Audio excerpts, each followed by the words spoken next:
What's your name? My name is Nyangu from the Masoko Bwiti tradition out of Africa. My family and friends call me Jason, Joaquin Lamar Haley. The streets call me Chore Boogie by way of the aerosol culture. What do you want to say to people today? I want to convey a message. And this message is to,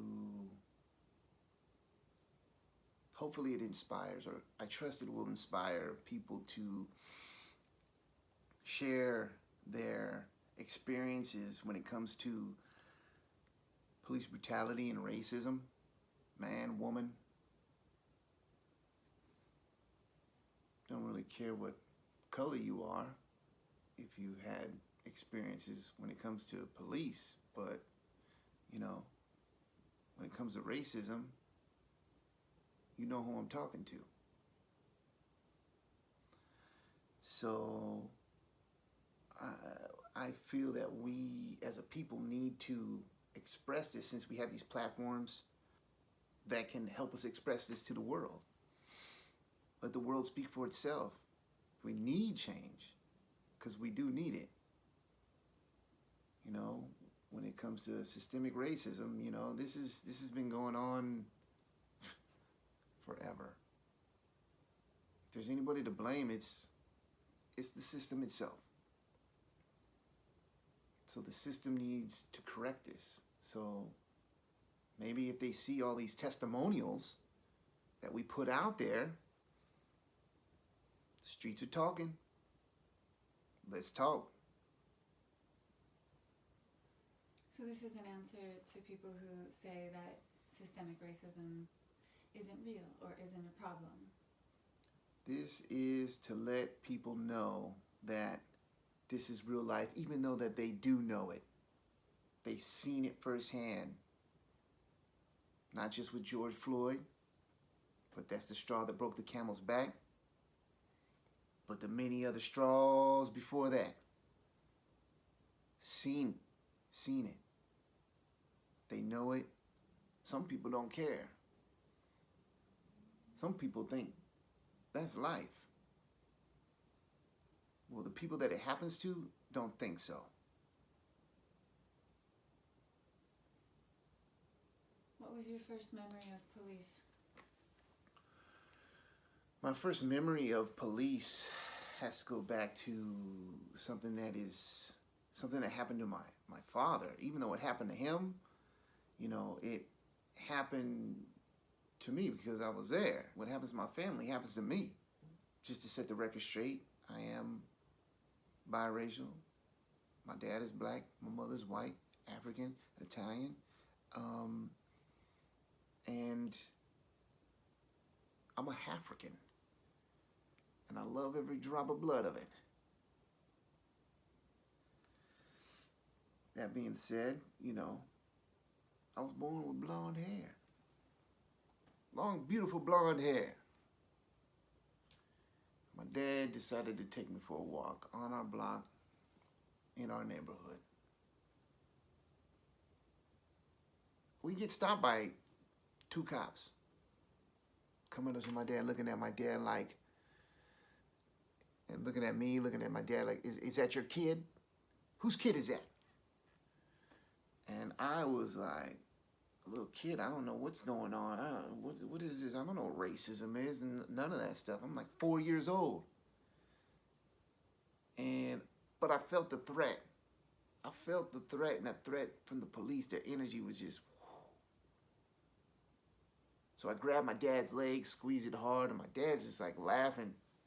And he's just like, well, he's like, if you can pry him off my legs, he'll show you that he's my son. They profiled him, thinking that he stole some blonde-haired kid, which was wrong. Were there other cases of unjust police conduct with your family? Yeah, like I said, my dad, he's had his experiences. My grandfather's had his experiences. Every black male in my family has had experiences with the law. Another incident with my father was, you know, he went to go help out a friend. A friend called him because he was thinking somebody was burglarizing his house. My dad was in the military. We grew up in a military family.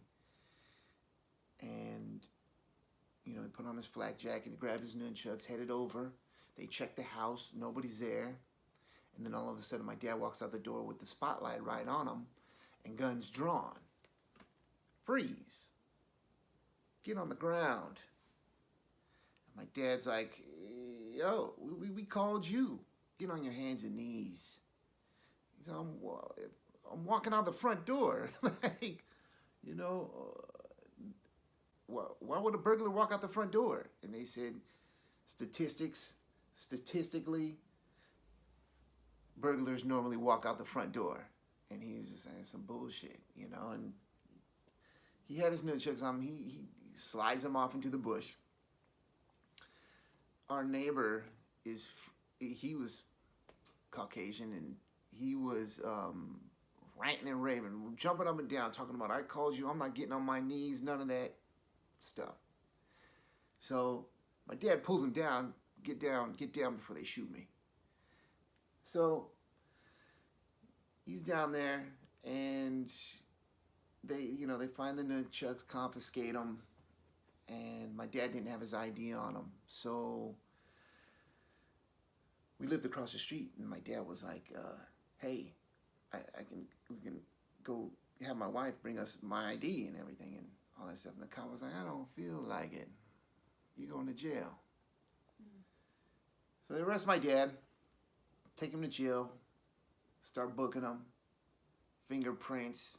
Since he didn't have an ID, they were searching the database, trying to find out if he was a criminal. Nothing came up because he's an upstanding citizen. And when they were booking him, the cops like, you know, it's just a matter of time. Just a matter of time with you people. We'll be waiting for you. You'll be back. My dad just laughed and shrugged it off, and my mom bailed him out, and I just remember him being mad when he got out of jail. It was just like, you know, you could feel that trauma. And this leads me to, you know, my grandfather's incidents where, you know, he was a Marine for 20 years, gunny sergeant for 20 years, and he was called the N-word so much that he thought it was his middle name. Shrugged it off, left, you know, did Vietnam, everything, vet, and He just wouldn't react. I don't think he had a choice to react. He couldn't react, especially in those days. Mm-hmm. So my grandfather grew up in the 30s, all the way up till his transition. But, you know, he would tell me that, you know, he would hope for a better day. Never play the blame game, because everybody is the star in their own soap opera, their own drama, and they're always playing the blame game. But if there's anybody to blame, point fingers at, I'd have to say it's the system when it comes to these situations that I'm explaining. When it comes to racism, because all this could have been prevented back in the 60s. Maybe even before that. This could have been prevented.